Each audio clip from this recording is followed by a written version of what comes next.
Anger is easy. It is the path of least resistance. Wisdom, however, is a fortress.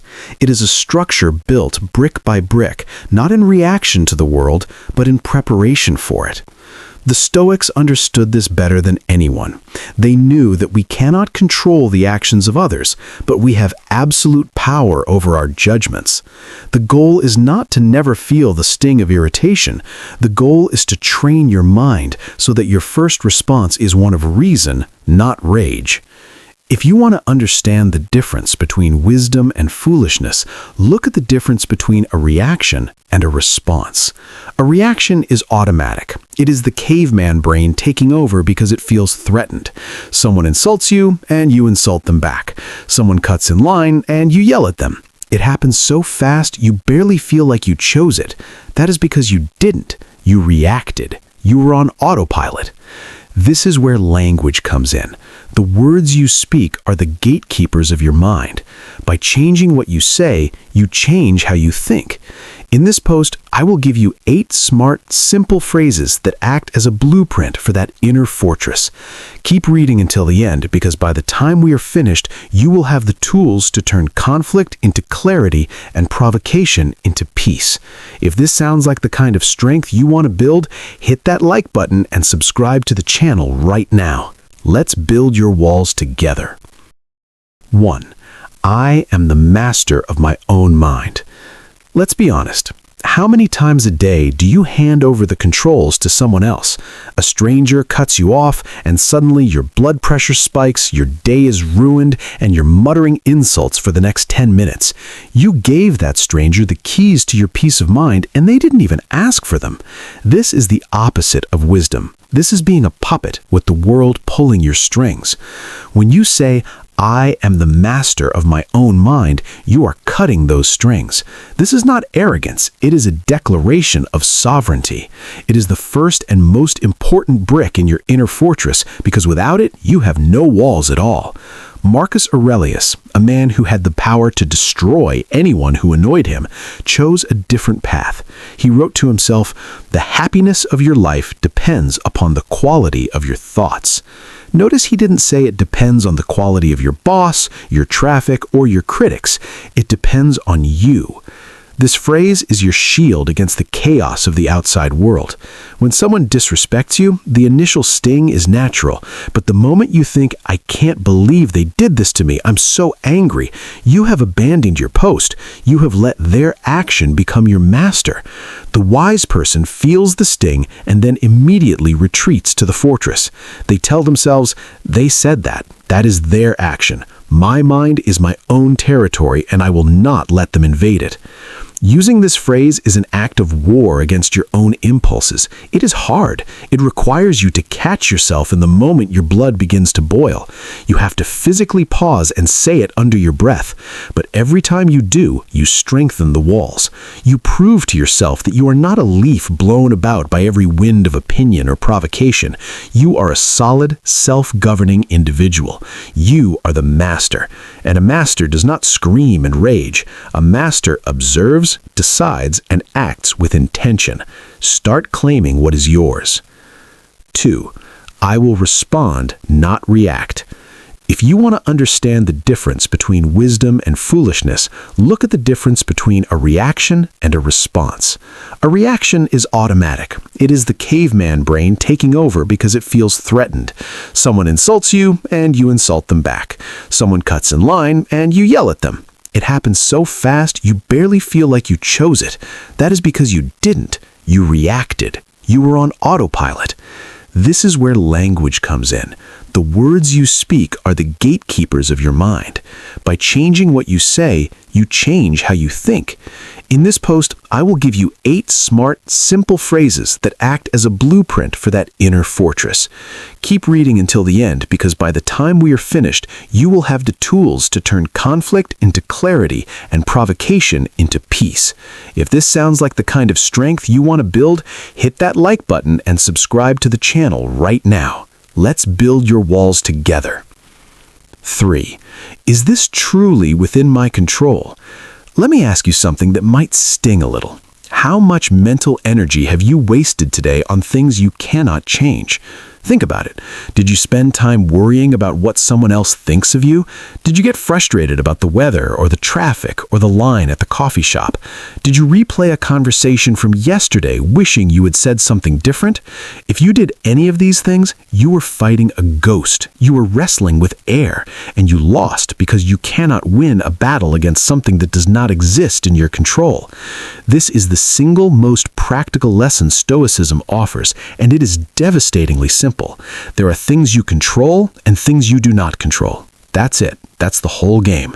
Epictetus, the crippled former slave who became one of history's greatest philosophers, put it bluntly. Some things are in our control and others not. Things in our control are opinion, pursuit, desire, aversion, and, in a word, whatever are our own actions. Things not in our control are body, property, reputation, command, and, in a word, whatever are not our own actions. When you ask yourself, is this truly within my control, you are drawing a line in the sand. On one side lies your freedom. On the other side lies your slavery. If the thing you're upset about is on the other side, someone else's opinion, the economy, the past, you are voluntarily chaining yourself to a rock. You are banging your head against a wall and wondering why it hurts. The answer is simple. Stop banging your head. Let's apply this to a real situation. Imagine you're at work and your boss publicly criticizes you. Your stomach drops. You feel humiliated. Your first instinct might be to obsess over what they said, to try to read their mind, to figure out how to make them like you again. Stop. Ask the question, is this truly within my control? Their opinion of you is not. Their decision to criticize you publicly is not. You can't reach inside their head and flip a switch.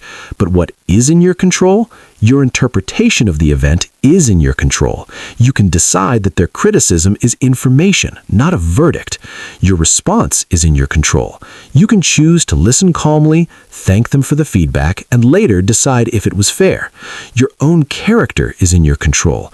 You can choose to continue working hard and with integrity, regardless of whether they appreciate it right now. This question drains the poison out of frustrating situations. It stops you from trying to control the ocean. You cannot control the waves, but you can learn to sail. You cannot control other people, but you can control how you interpret their actions and how you choose to respond. When anger rises, ask the question. If the answer is no, take a deep breath and let it go. You have just saved yourself hours, days, or even years of pointless suffering. You have just stepped back inside your fortress and locked the gate. 4. I will not add my own suffering to this. Here is a truth that can change your life if you let it.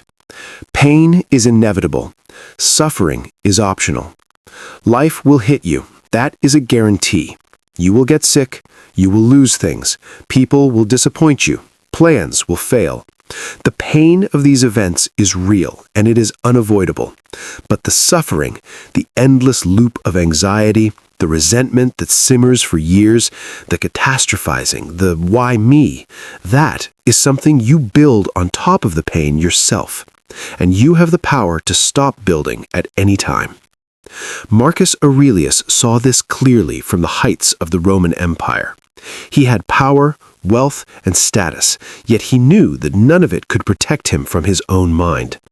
He wrote, "If you are distressed by anything external, the pain is not due to the thing itself, but to your estimate of it.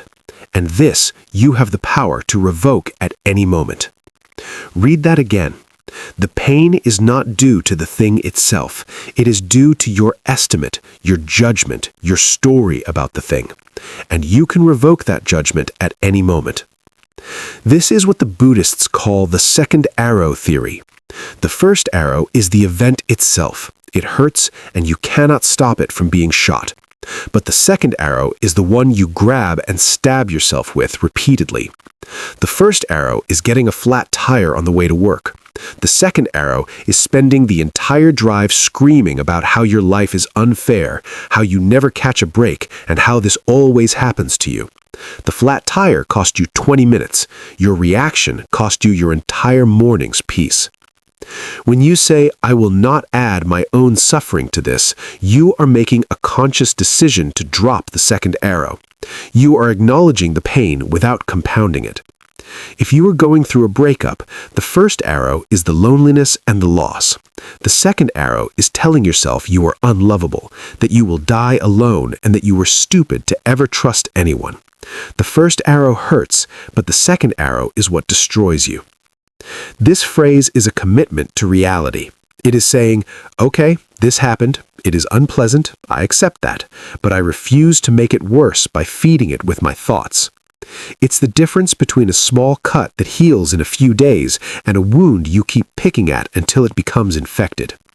When you feel the urge to spiral, to catastrophize, to play the victim, stop and say these words.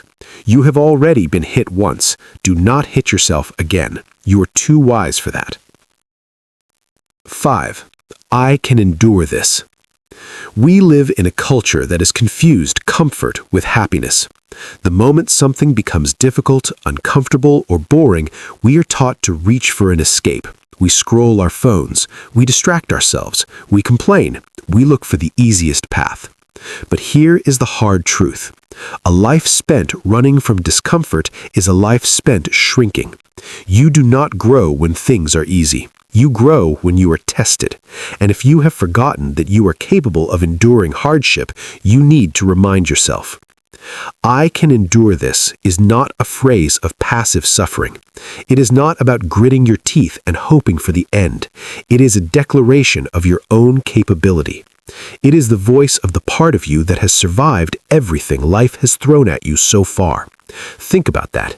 Every single difficult day you have ever had, you made it through. Every heartbreak, every failure, every embarrassing moment, you are still here. That track record means something. You have the receipts. You have proven over and over that you can endure. Seneca, who lived through exile, illness, and the constant threat of a murderous emperor, understood this deeply. He wrote, "Difficulties strengthen the mind, as labor does the body. A muscle is not built by resting. It is built by being torn down and rebuilt stronger. Your mind is the same. When you are in the middle of a boring task, a long illness, or a period of loneliness, you are in the gym. You are building mental muscle. But you only build it if you stop running and start enduring." This phrase helps you in the small moments and the large ones. In the small moments, it stops you from checking out. You are stuck in a meeting that could have been an email. Instead of reaching for your phone, you tell yourself, "I can endure this." You sit in the boredom. You practice being present even when it's dull. In the large moments, when life deals you a genuine blow, this phrase steadies you. It reminds you that you are not made of glass. You will not shatter. You can bend, you can ache, but you can also endure.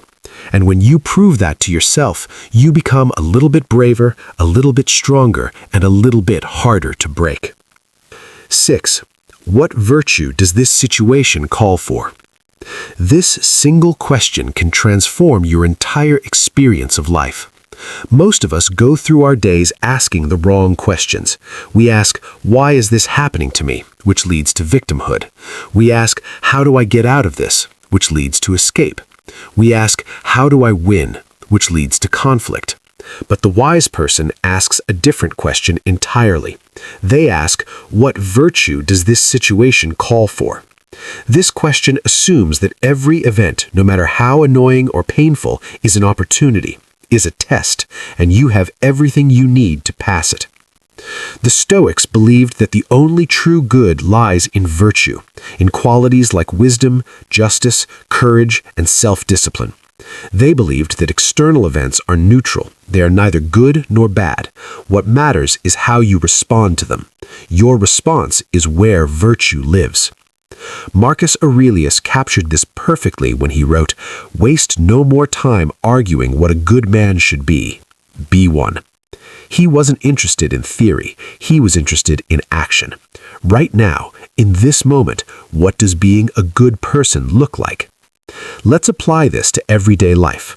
You are dealing with a difficult person who keeps interrupting you. Your first instinct might be to get angry or shut down. Ask the question, what virtue does this call for? Perhaps it calls for patience. Perhaps it calls for assertiveness, which is a form of justice towards yourself. You are facing a scary challenge at work. What virtue does this call for?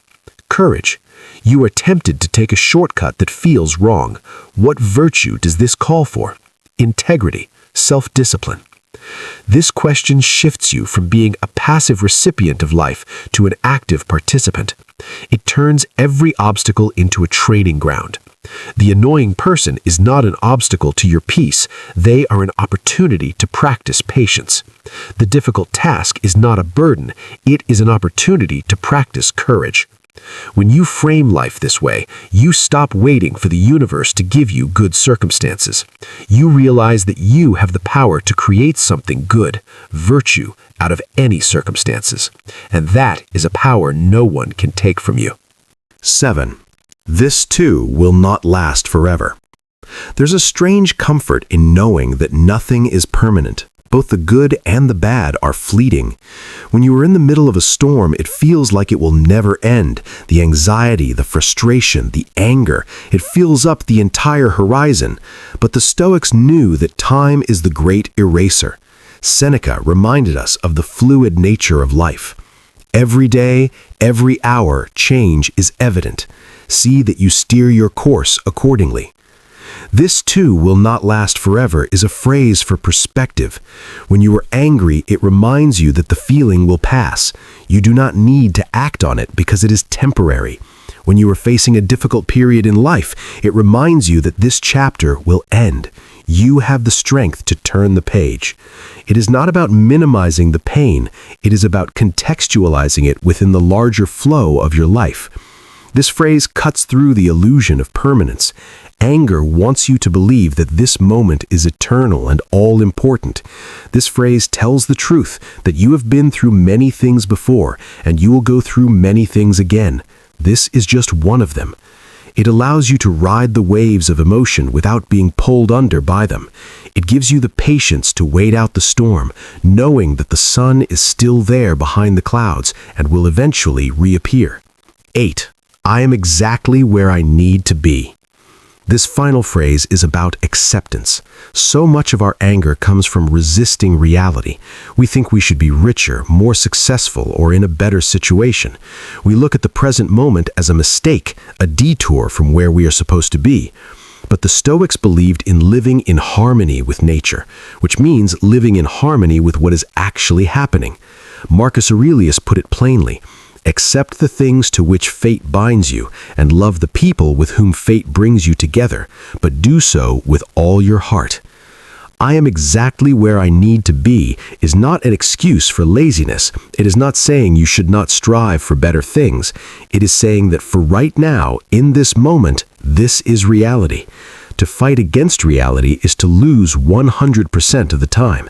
To accept it is to gain a foothold from which you can actually move forward. If you're in a dead-end job, you are exactly where you need to be to learn what you don't want or to build the courage to leave. This phrase brings you into the present. It stops the mind from running off to a fantasy future or a regretted past. It plants your feet firmly on the ground. From this place of acceptance, action becomes clean and effective. You are not acting out of desperation to escape. You are acting out of the calm desire to improve. When you say this, you are telling the universe that you trust yourself to handle whatever this moment brings. You now have the 8 phrases. They are simple, but they are not easy. They require practice. They require you to catch yourself in the heat of the moment and choose a different path. That is the work of building the inner fortress. It is not built in a day. It is built one choice at a time, one phrase at a time. Remember, sounding wise is not about impressing others. It is about protecting your own peace. It is about looking at a chaotic world and deciding that you will not be part of the chaos. It is about standing firm when everything around you shakes. So, I have one final request for you. If you are ready to start building, if you are ready to take control of your mind and your life, type this in the comments below. I choose to be wise. Say it out loud. Commit to it. Let this be the first brick. And if you want to keep building with us, make sure to hit that subscribe button and share this video with someone who needs to hear it. Thank you for staying with me until the end. Now go out there and build your fortress.